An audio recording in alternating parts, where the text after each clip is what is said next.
Gravando. Olha, hoje eu trouxe aqui, só para variar um pouquinho, um amigo meu. Não vou trazer inimigo no dois dedos. Inimigo eu posso trazer até na entrevista, mas no dois dedos de prosa não dá para trazer inimigo. Só amigo meu, né? Bom, por enquanto, de repente eu trago um inimigo aí. Um inimigo do bem, né? Fred Navarro, jornalista, pernambucano, recifense, né? E pioneiro da imprensa alternativa na época da ditadura. Ô, Fred, eu ia te perguntar se teu pai tinha te batizado de Fred, porque era fã do Fred do Cruzeiro ou do Fluminense, mas aí vi que teu nome é Frederico mesmo, porque quando aparece aqui no Zoom, aparece Frederico. Então me conta aí uma coisa, né? Quando eu era muito amigo do velho Zé Américo de Almeida, bate na madeira aí, e ele me dizia, uma das coisas que ele brincava muito é que diziam que ele não era muito sortudo, né? Então ele dizia, seu Zé, o sortudo mesmo era o senhor Antenor Navarro. O senhor Antenor Navarro era forte, atleta e muito sortudo. Caiu no avião comigo. Ele morreu e eu estou aqui, né? E eu que não tenho sorte. Né? Você é parente de Antenor Navarro, aquele sortudo que caiu na Bahia de Todos os Santos com o Zé Américo de Almeida? É da mesma família? Tio avô da minha mãe, Zé. Minha mãe é paraibana, de João Pessoa. A família dela é de lá. E ele é tio avô dela. Ainda tem parentes lá hoje, vários primas e primos. Glaucio Buriti. Glaucio Buriti. Prima da minha mãe. Casal Navarro, Coronel Navarro. Né? Aí você, quando eu tratei disso aí, você da alta elite paraibana, pernambucana, eu me lembrei do poema Quadrilha de Drummond, sem nenhuma referência penal, né? Mas eu fiz uma paródiazinha aqui, quer ouvir, não? Claro. João, que era irmão de Evaldo de Melo, da família de Frederico Pernambucano, primo de Gilberto Freire, parente de Roberto Freire, aparentado com Vanessa Campos, que namorou J. Pinto Fernandes, dos Pintos do Rio do Peixe, de onde fui vindo, descendentes do coronel Alexandre Moreira Pinto, e que não tinha entrado na história. Gostou da paródiazinha? Ô, Fred, como é que você se sente como elemento da elite paraibana, que deve ser uma subelite quando comparada com todo esse povo que eu falei aqui, né?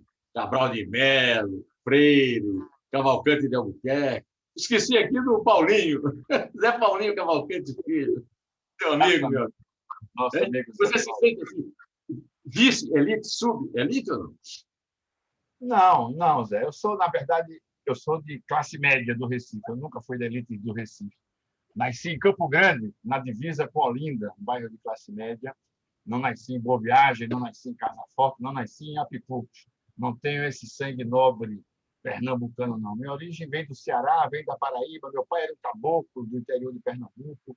E aí, aquela miscigenação, eu, na verdade, vim cruzar com a elite pernambucana a partir do momento que entrei no ginásio de aplicação da Universidade Federal, que era o colégio mais disputado do Recife, né, nos anos 60.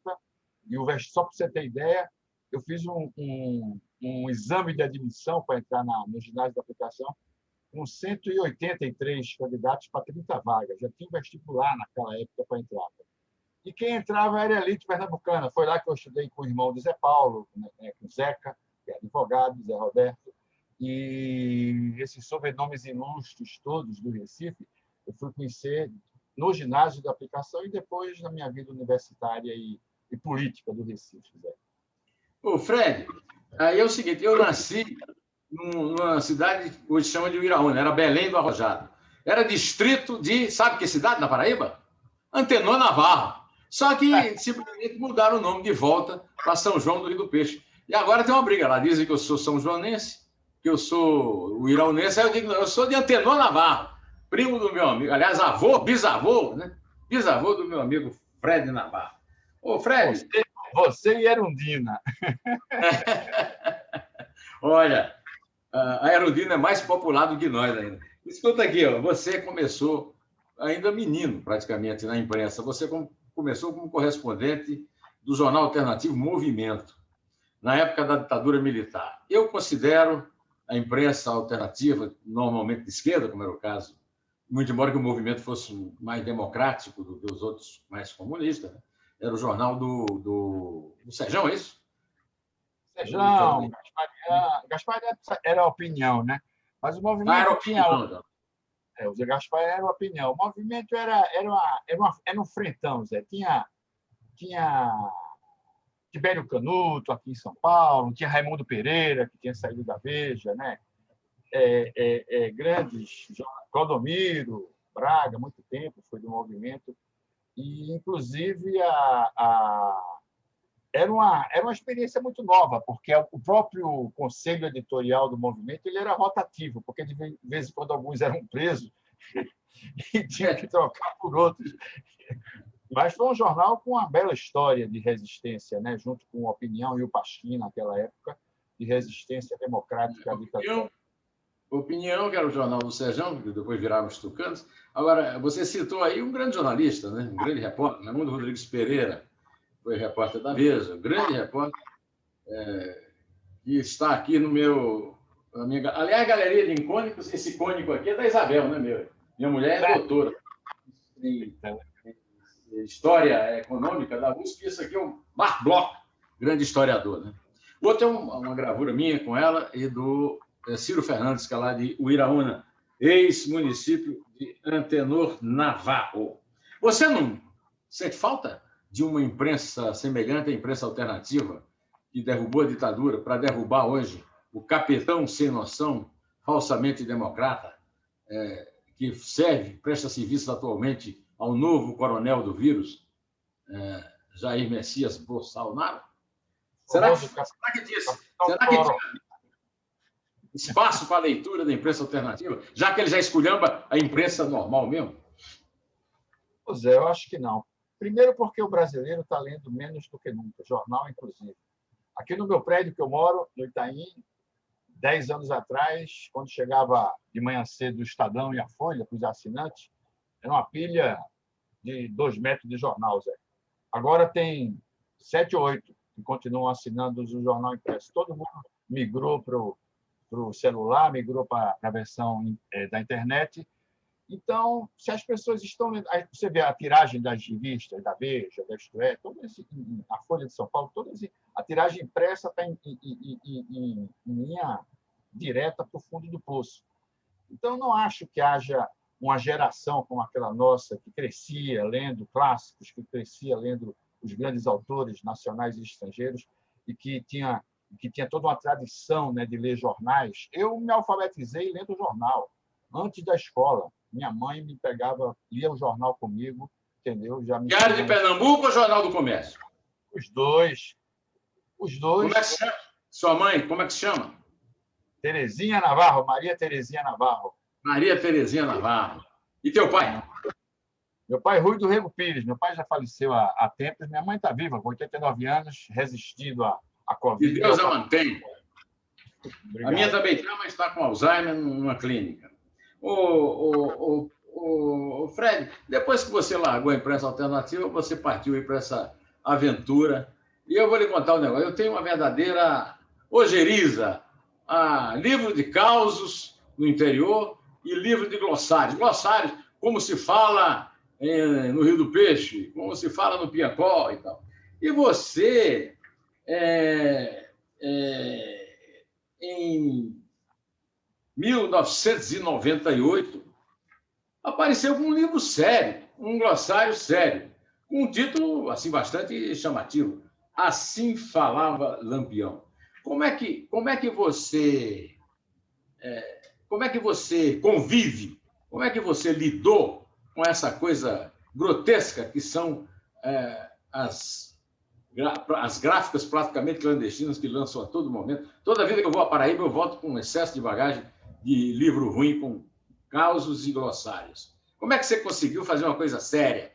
E como é que você partiu para isso? Por que você resolveu fazer um livro chamado Assim Falava Lampião? São 2 respostas que tem nessa sua pergunta, Zé Leandro. Primeiro é o seguinte: quando eu mudei para São Paulo, no começo dos anos 80, todo lugar que eu passava, principalmente na redação da Isto É, quando eu trabalhei 4, 5 anos, toda vez que eu sacava uma dessas nossas expressões, locuções típicas, né? Arretado, qualquer coisa, eu chamava pernilongo de muriçoca, tá entendendo? Era uma gargalhada na redação da Isto É.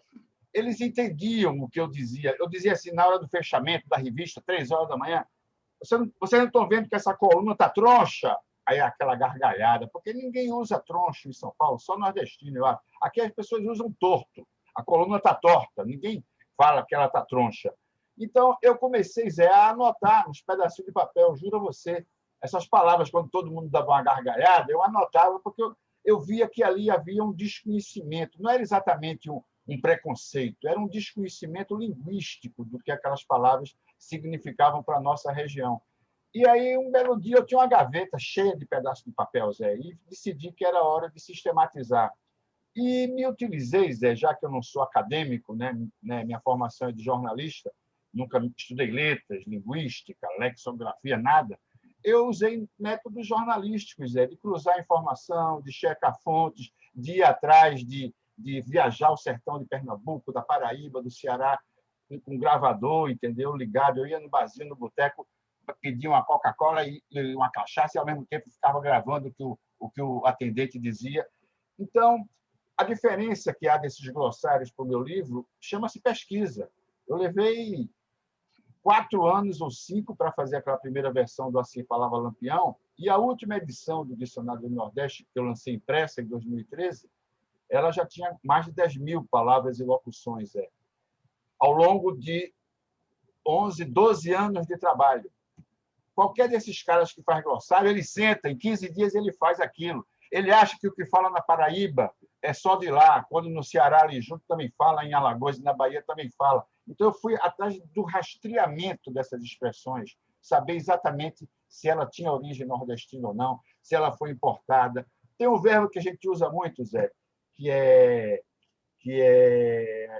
algumas palavras que a gente usa muito, que você, quando lê Guimarães Rosa, você vê que elas são frequentes no sertão mineiro, no norte de Minas Gerais. Mas elas também atravessam a divisa e são faladas em todo o interior da Bahia. A linguagem de Elomar não é muito diferente da de Guimarães Rosa, entendeu? Aqueles arcaísmos, aqueles preciosismos ainda ibéricos, você encontra tanto em João Ubaldo quanto encontra em Guimarães Rosa.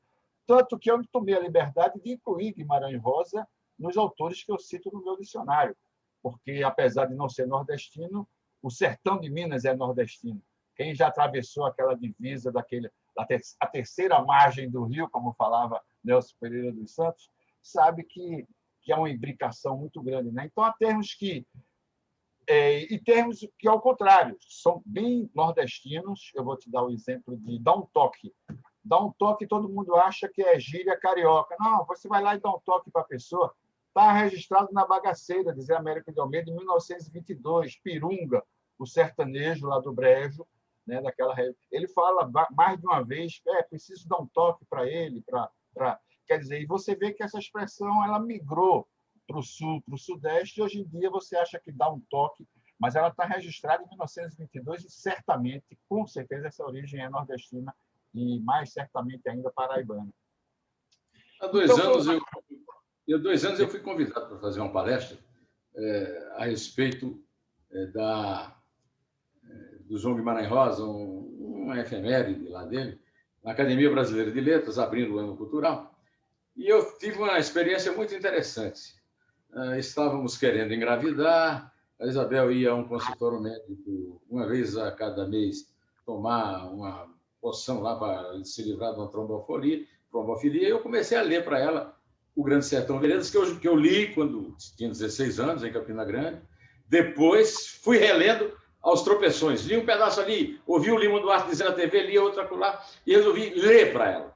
E foi a melhor experiência que eu já tive na vida. Eu só fiz a palestra, que é uma comparação entre o jagunço Riobaldo e o protagonista de Dom Casmurro, né? O Bentinho, de Machado de Assis, por causa dessa leitura. Depois eu li o Dom Casmurro, reli o Dom Casmurro também, mas sem ser em voz alta. Mas essa experiência em voz alta, nós ríamos muito, porque nós tropeçávamos, como você disse, palavras que nós pensávamos que era da gíria, não do Nordeste, mas de Campina Grande. Agora, eu não teria a paciência de chinês que você teve de ir atrás disso.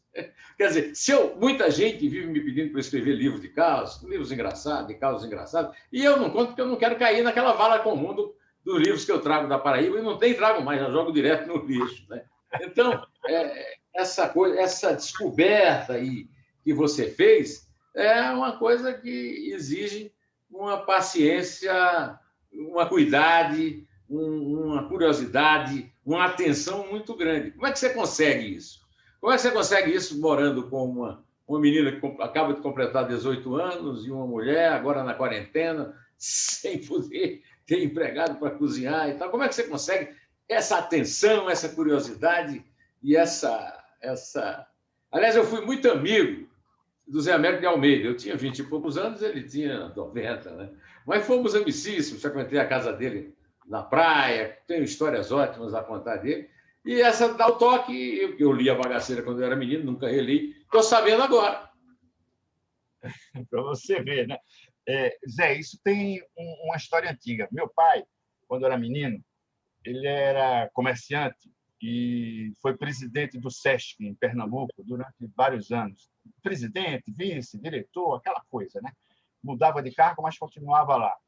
E, graças a isso, desde muito pequeno, 5, 6, 7 anos de idade, eu viajava todo mês com meu pai para Caruaru, para Garanhuns, para Arco Verde, para Serra Talhada, onde tinham unidades do SESC.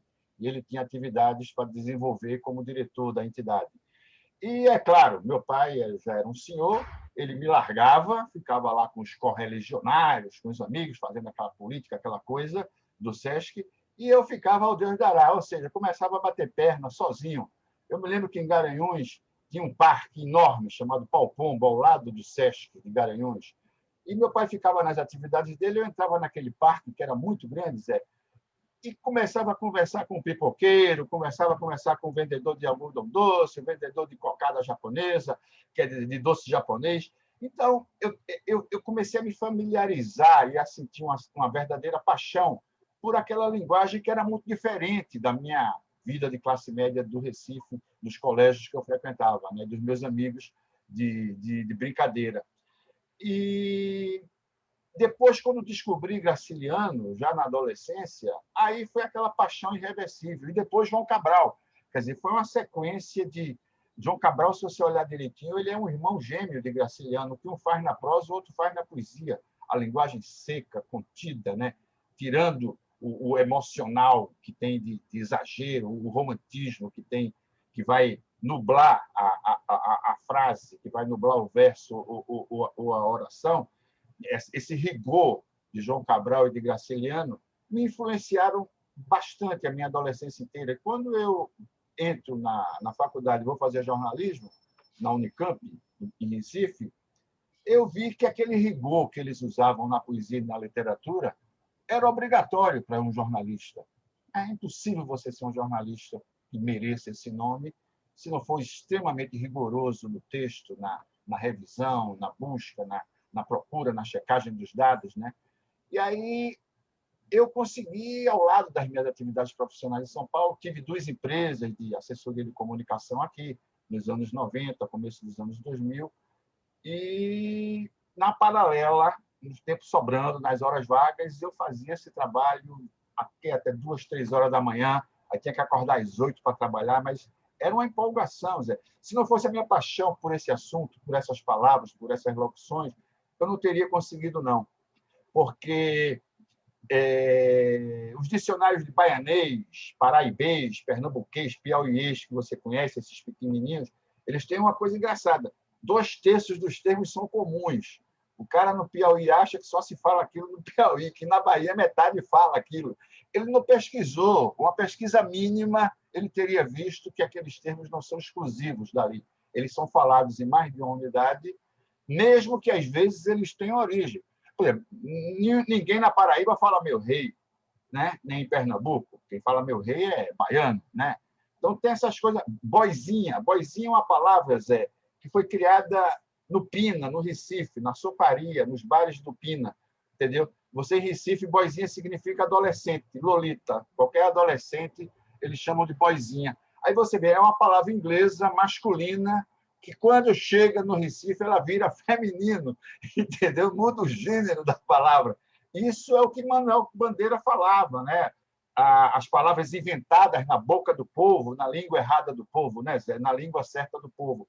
Quer dizer, então, das 10 mil palavras e locuções da última versão, Um terço é neologismo, Zé. É impressionante. É palavra criada no Então, cotidiano.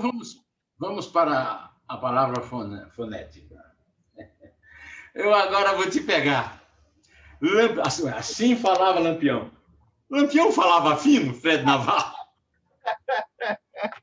Esse título, Zé, foi muito engraçado, porque não era um dicionário, era um glossário, na verdade, que ele saiu com 2.500 palavras e expressões, a primeira versão de 98. Assim falava Lampião.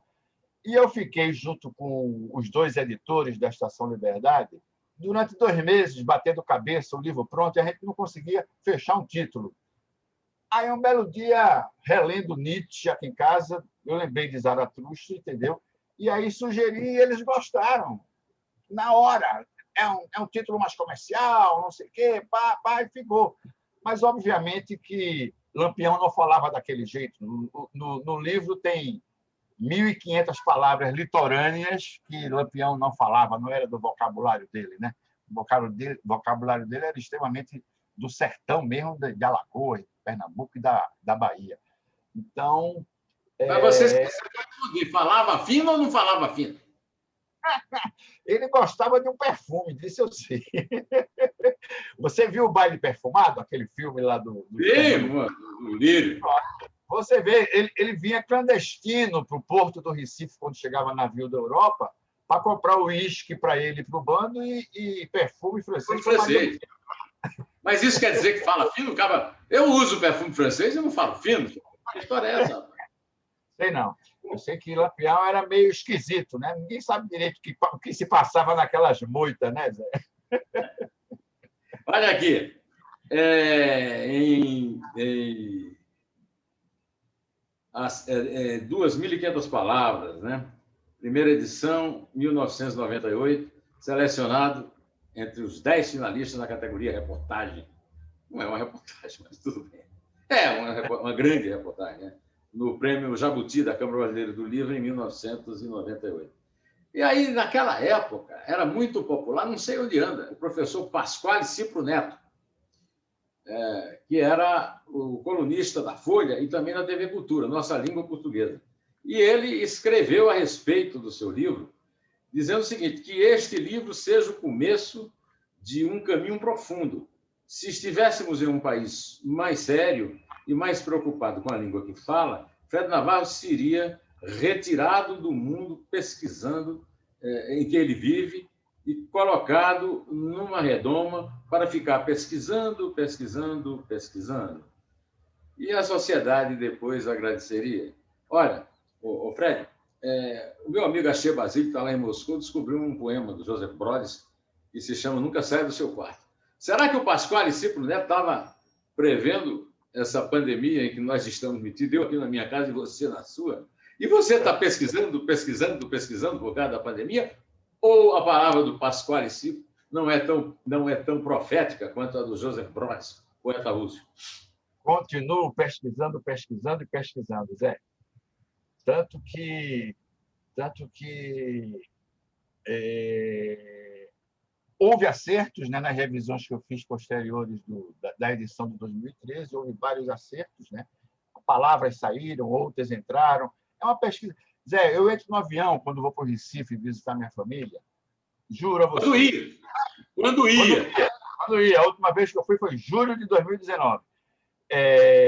Eu entro no avião, aí tem um casal de piauiense atrás de mim conversando. Na hora, eu pego o meu iPhone, abro o meu bloquinho de texto e fica lá. Porque quando eles conversam, você ouve 2, 3, 4 expressões novas, entendeu? Ou uma parecida com alguma que eu conheço, então eu anoto para checar. No avião, daqui para o Recife e de volta, é uma fonte inesgotável de termos para meu dicionário, porque o pessoal conversa mesmo em voz alta, tal, né, não sei o quê, e eu vou junto, anotando e ganhando tempo. Uma coisa muito engraçada, Zé, sobre a linguagem nordestina que eu queria te destacar é o seguinte: as diversas levas de colonização portuguesa no Brasil a partir de 1500 trouxeram para cá portugueses de diferentes partes, né, de Portugal. Por exemplo, os primeiros que chegaram, que colonizaram Salvador, Pernambuco, Itamaracá, Paraíba, chegaram primeiro no Nordeste, eles vinham do norte de Portugal, entendeu? A região de Trás-os-Montes, a região dali, e muitos ainda tinham uma proximidade muito grande com Lisboa e com a linguagem moura da ocupação árabe na Península Ibérica, que durou de 700 até 1400, foram 700 anos. Já as levas que vieram depois de 1580, 1600, para São Paulo, São Vicente, para Santa Catarina, Rio Grande do Sul, elas já tinham perdido a intimidade com aquela linguagem moura que se falava em Lisboa, em Portugal, Zé. Essa é a explicação, por exemplo, para você encontrar no meu dicionário palavras que eu até anotei aqui, do tipo alcatifa, que é o carpete de São Paulo. Os jornais do Recife dizem assim: aluga-se apartamento em Boa Viagem todo alcatifado. Quem não é de lá boia, não entende o que é aquilo. É todo cheio de carpete, né? Então, atalaia, né, que é um mirante, um lugar mais alto que você usa de mirante, de sentinela. Acerola, açude, alfenim, aquele doce que se vende em tudo que é feira popular do Nordeste, né?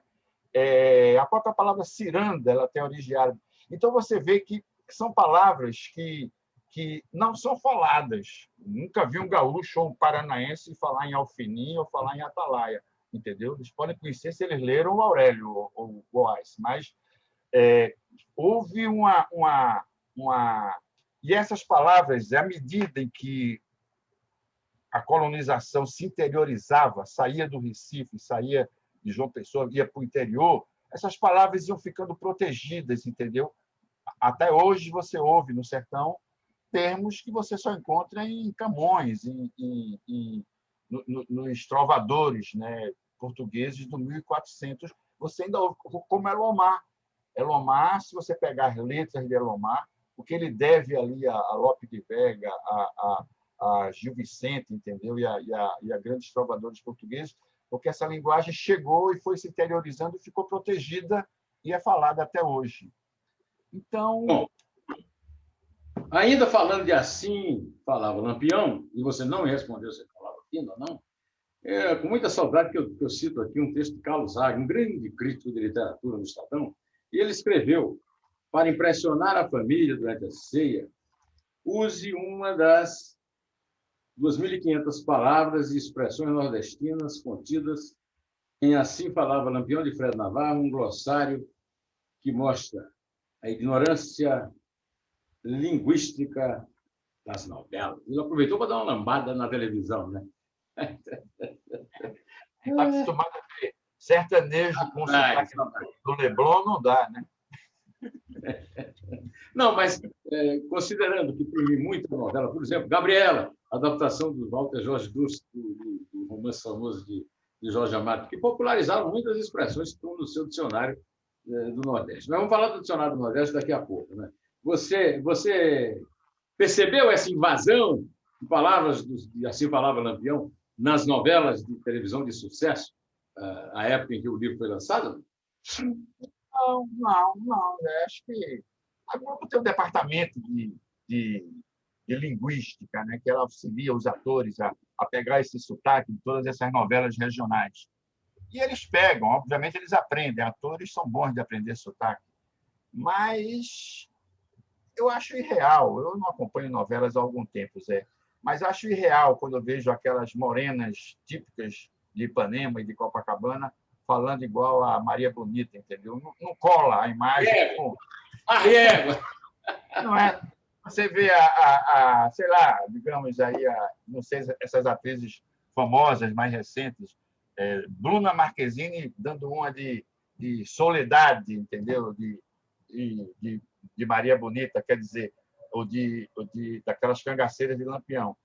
Então, o ideal seria investir mais em atores regionais, que já têm aquele sotaque natural, contratar, mas a Globo não faz isso. Ela, 2/3 do elenco de Gabriela certamente era carioca, Zé.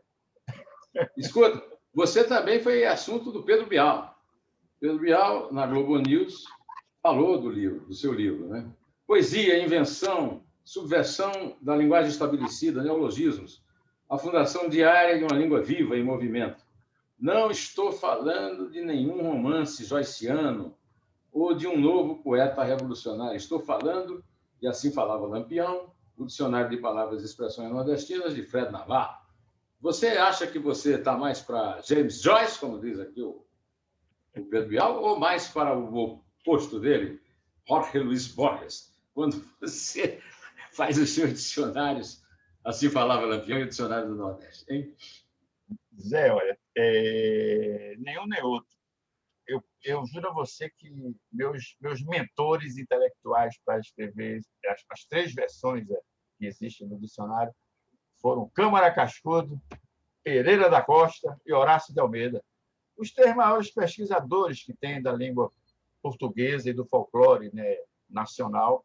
Câmara Cascudo eu acendi uma vela para ele cada dia que eu escrevia, porque o que eu aprendi lendo os 10, 15 livros de Câmara Cascudo que eu tenho em casa, as palavras que eu aprendi com ele, às vezes eu ia atrás de uma palavra para checar e encontrava 4, porque eu não estava procurando, porque eu não estava esperando, né? E imediatamente elas eram incorporadas ao livro. E também o cordel, Zé, a literatura de cordel, entendeu? Como ela é rica em imagens, em expressões.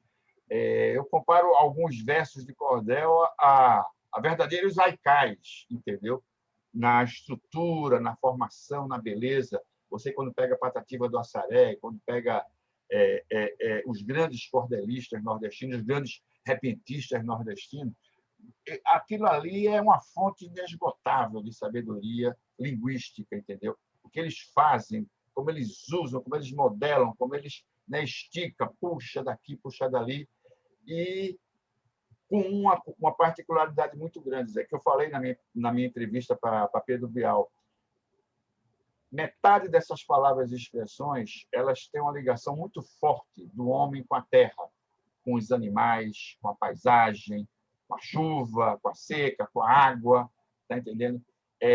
São palavras que surgem dessa relação forte que o nordestino tem com a natureza. Você sabe, né? 521 anos de história, faz 200 que Pedro II foi lá e ficou emocionado com a pobreza do nordestino, e até hoje a pobreza continua lá, né, Zé? Minorizada em boa escala, mas continua a gente passando fome, continua a gente sem emprego, continua a gente passando miséria. Então, é um tributo que eu tentei fazer ao Nordeste, à região Nordeste, através da sua linguagem, e, por extensão, o livro contém receitas de comidas, né? Uma relação quase completa dos termos para aguardente que existe no Nordeste. Agora, Zé, a minha pergunta é a seguinte: por que até hoje não surgiu um gaúcho para fazer isso da região sul? Não surgiu um paulista para fazer essa condensação da linguagem falada no Sudeste, está entendendo?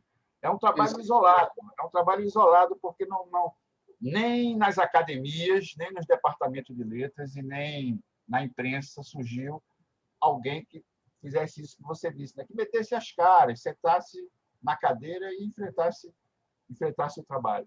Me lembrei de Átila Almeida, meu amigo, filho de Horácio Almeida, já não é mais, porque já morreu, dono da maior biblioteca de cordel do Brasil, herdada do pai, o historiador Horácio Almeida, primo de Zé Américo de Almeida.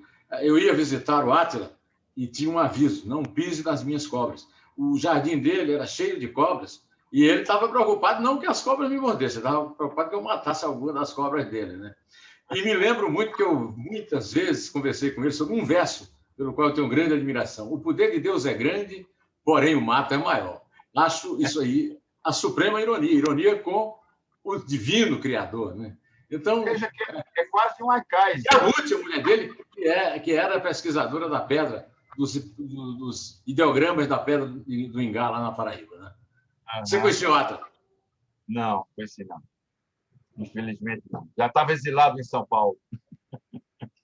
E ele no bairro da Prata, em Campina Grande, perto do Castelo da Prata. Sobre esse livro aqui, este livro aqui,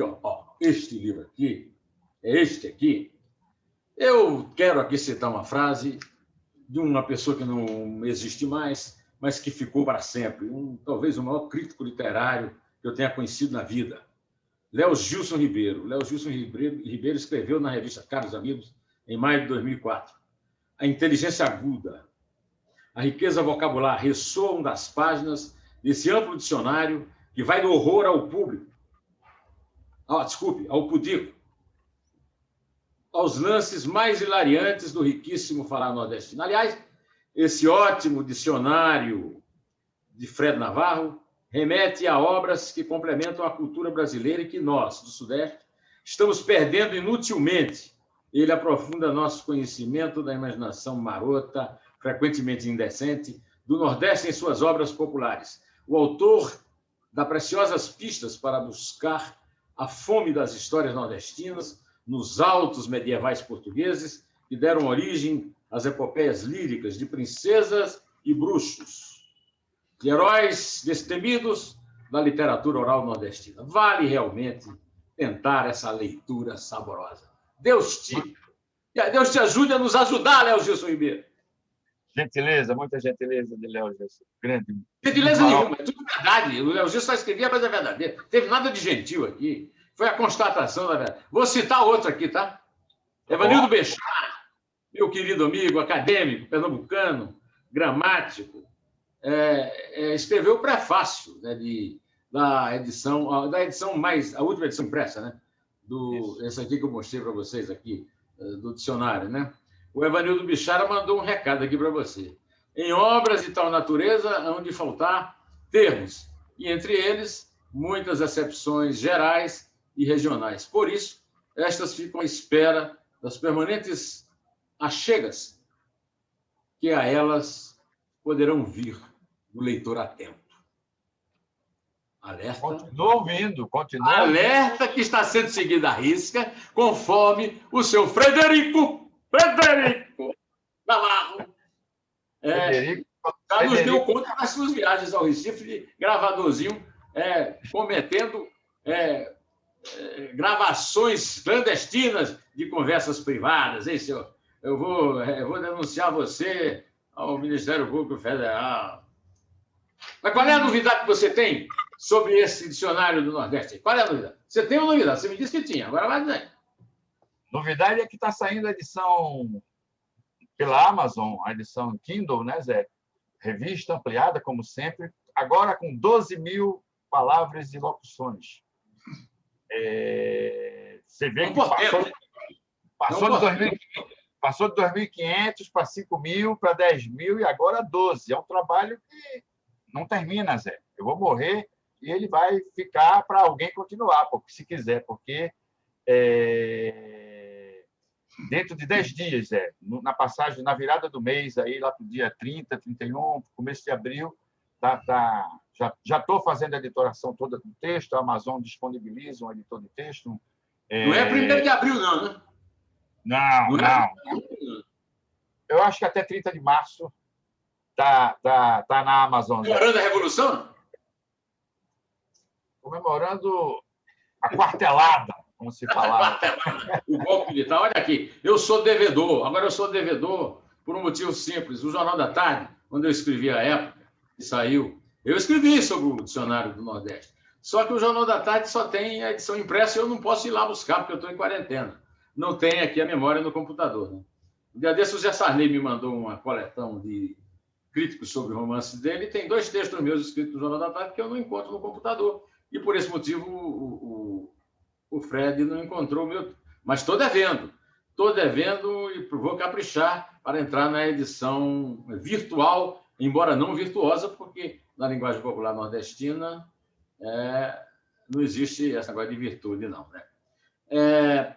Então, você já descreveu aqui como é que você colhe aí você continua colhendo. Né? No avião, lendo, ouvindo, relendo Guimarães Rosa, etc. Mas agora eu quero saber de outras memórias suas. Eu até anotei aqui para não me perder, viu? Você é passista nesta quarentena, entre saudade do Clube das Pás, dos Vassouras, passistas traçando tesouras nas ruas repletas de lá? Você conheceu pessoalmente Capiba, Nelson Ferreira, agora o Maestro Sport, Palhaço Tonheta, Antônio Nóbrega? Sim, Antônio Nóbrega é meu amigo. O Nóbrega eu conheço, ele inclusive fez a apresentação do Assim Falava Lampião é dele. A orelha de Tom Zé e a apresentação é de Antônio Nóbrega. que é uma figura excepcional. Ele e Rosane são dois batalhadores da cultura popular pernambucana. Cotovelada para você, Tonheta! Rosana! Relombar! Mas não, Zé, não, eu saí do Recife jovem, Zé, saí do Recife com 20 e poucos anos, entendeu, para São Paulo. Mal tinha feito faculdade, já estava me mudando para cá. Então, não tive esse acesso à cultura, pessoalmente a esses caras, entendeu? Agora, obviamente, que eu danço o passo desde que eu sou menino, na minha casa. O disco de Capiba, cantado por Cláudio Honor Germano, foi o disco dos carnavais da minha primeira infância inteira. Eu ia para o Clube Português, Internacional. Eu não ia para as Pais Douradas porque não era para menores, era para maiores de idade. O Clube das Pais Douradas, lá no bairro de Campo Grande, onde eu nasci, era um clube que chamava Paz Dourada porque era um clube dos lixeiros, que varriam o lixo do carnaval. No último dia, eles tinham a noite deles, entendeu?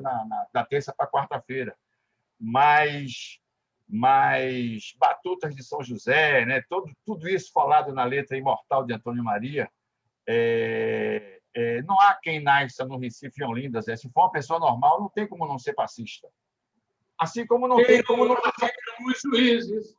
O nosso bloco é que foi o campeão. E aqui estamos, hein?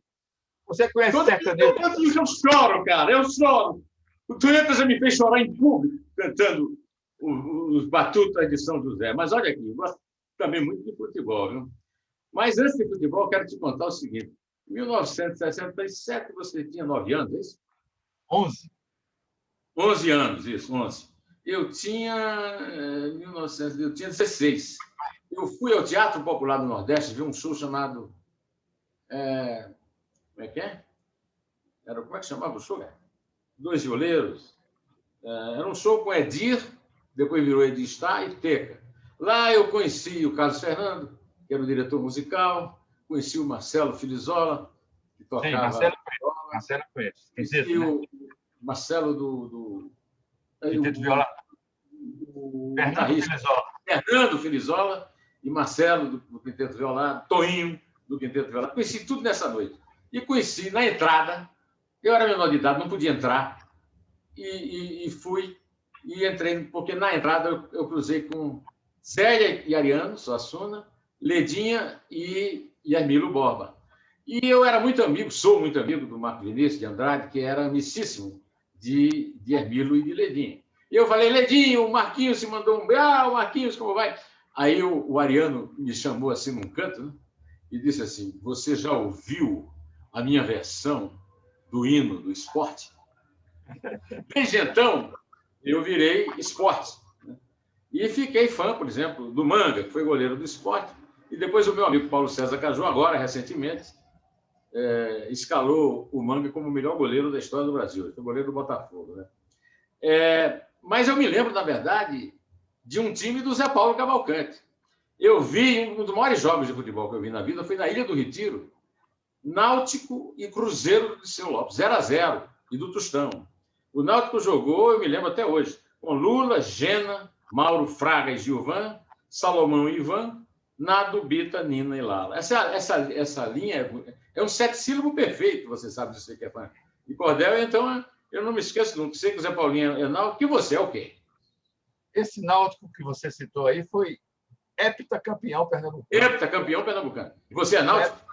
Não. Eu sou Santa Cruz, Eu tenho identificação. Você é do Mundão de Arruda, colega de torcida. Eu ia a pé da minha casa quando era adolescente, quando tinha 11, 12 anos, eu ia a pé para a Arruda, era 10, 15 minutos da casa que eu morava em Campo Grande. E vi também Santa Cruz e Cruzeiro. O Santa Cruz, um belo ano, 1970. Ele foi o 4º lugar do campeonato, então campeonato nacional. Não chegou na final porque perdeu para o Cruzeiro de 3-2 dentro do Arruda. Um jogo emocionante, 2-2 até os últimos minutos, e o Cruzeiro vem fazer um gol aos 39 minutos do segundo tempo e tirou a vaga do Santa Cruz na final. Mas aquele mesmo Cruzeiro, dessa época que você citou, que enfrentou o Náutico. Isso aí tudo. Cobra Coral.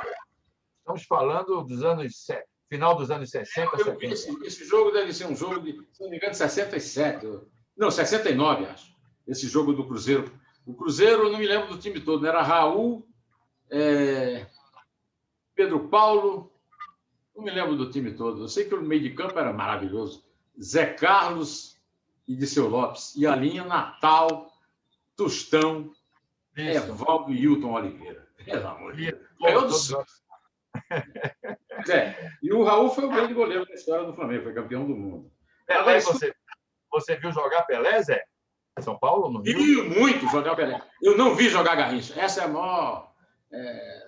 eu ouvi o Garrincha esmagar o Flamengo na final de 62, jogada em 63, com aquela linha absurda. Garrincha, Didi, Quarentinha, Marinho de Zagallo. E que o Flamengo ainda perdeu o seu melhor jogador, Gerson, que foi o idiota do Flávio Costa, botou para marcar o Garrincha e tomou os 3 gols nasceram do Garrincha, sendo 2 dele. Mas eu sou Flamengo, é claro. Então, agora, neste momento de volta à barbárie pré-histórica, durante a pandemia e a recessão, você sente falta de uma língua portuguesa falada com o mínimo de correção no rádio, na televisão, veículos aos quais temos sido relegados no fake folclórico do lockdown, né? Com que se tenta evitar o contágio do novo coronel vírus, que manda no capitão sem noção?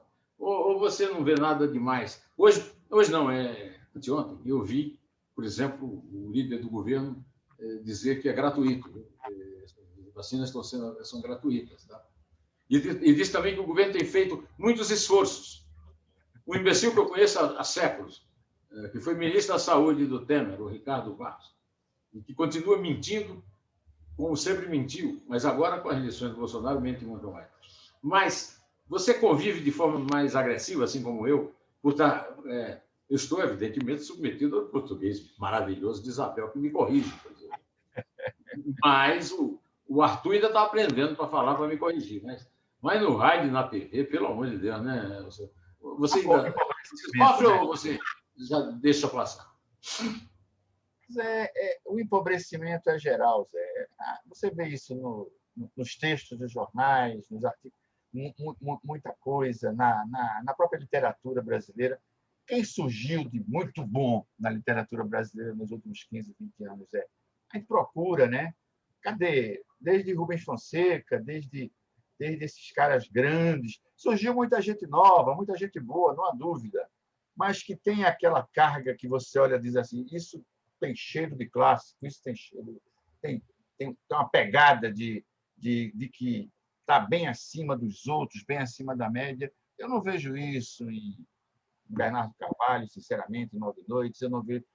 Talvez Milton Atum tenha uma qualidade a mais do que todo. Eu estou falando desses contemporâneos, entendeu, Zé? Raduan parou de escrever, né? Era uma promessa muito grande, parou de escrever.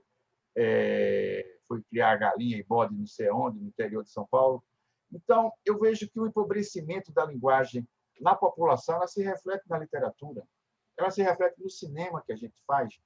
Zé, você vê um filme argentino, as pessoas falam como argentinos. Você vê um filme brasileiro, as pessoas falam como se estivesse no teatro.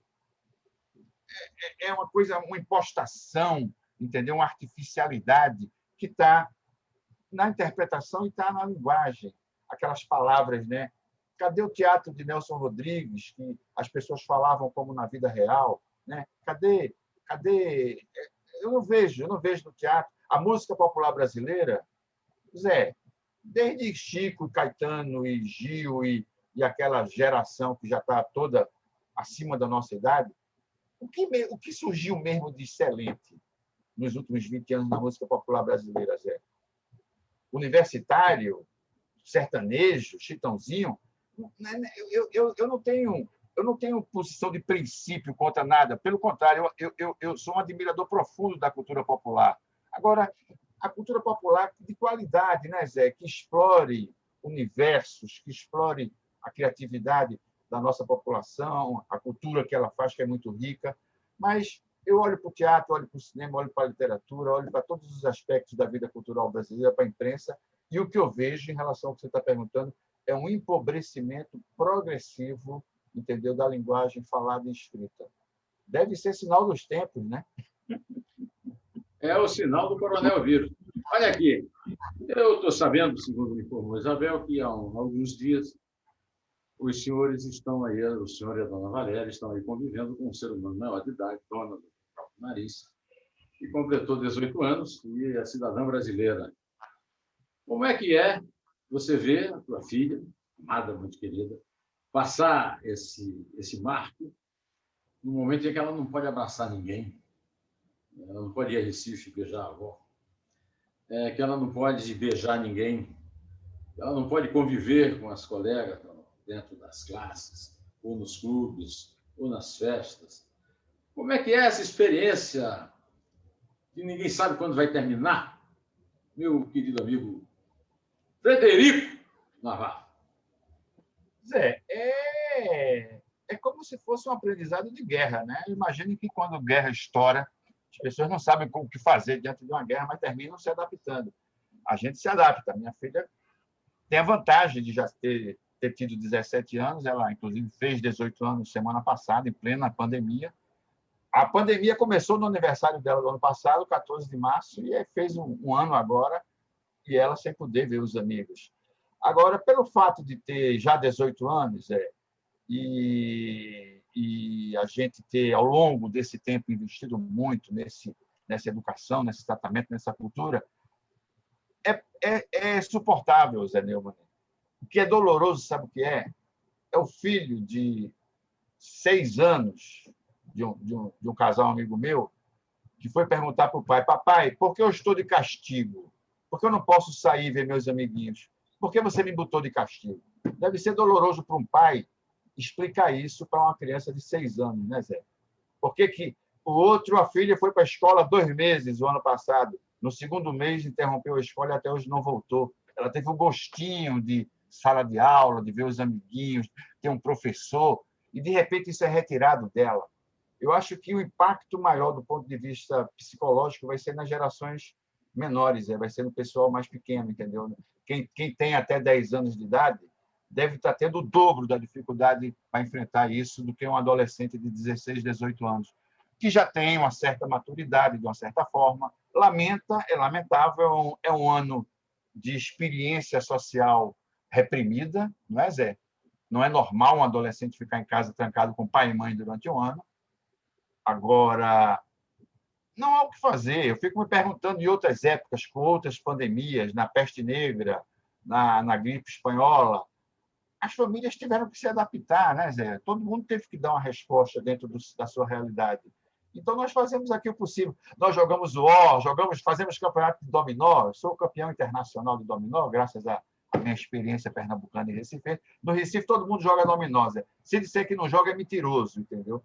Então, fazemos jogos de cartas, entendeu? Em casa, filmes, muitos filmes, vemos com ela em conjunto, em comum. Aí indicamos uns para ela, ela indica uns para a gente. Então, eu acho que não tive grandes problemas de jeito nenhum do ponto de vista pessoal com a educação da minha filha. Agora, sei de casos realmente dolorosos que estão acontecendo por aí, entendeu? De crianças que estão, tipo assim, tem adolescente de 11, 12 anos que antes ia se rebelar contra os pais quando fizesse 15, está se rebelando com 11, porque não aguenta mais, entendeu? Quer dizer, então, dá para a gente imaginar a vasta, infinita literatura que isso pode gerar no futuro próximo, né, Zé? Desses casos todos. Famílias que perderam pai e mãe, adolescentes de 18 anos, de 17, que de uma hora para outra perderam pai e mãe, Zé. Aí você fica mergulhando na loucura do capitão Cloroquina, né? Na perversidade e uma alma cebosa, como se fala no Recife, uma alma cebosa, que não tem chance de recuperação. É o que eles dizem dos presidiários que chegam depois de crimes dantescos, entendeu? São almas cebosas, não tem como se recuperar. São tratados duramente nos presídios. Quando ele for, verá. Escute aqui, é um prazer enorme ter podido conversar com você depois desse ano de isolamento, não ter sido em torno de uma feijoada lá no Gato que Ri, mas voltaremos, sobreviveremos. Isso aí, um grande abraço para você, para a mais jovem adulta da família Navarro, mais jovem descendente de Antenor Navarro, cuja cidade com o nome eu nasci, e na dona Valéria, profissional de respeito, grande mulher. Um beijo para elas todas, com cotovelada. E para você, Isabel, e o Rei Arthur, um grande abraço de coração, Zé Neudo.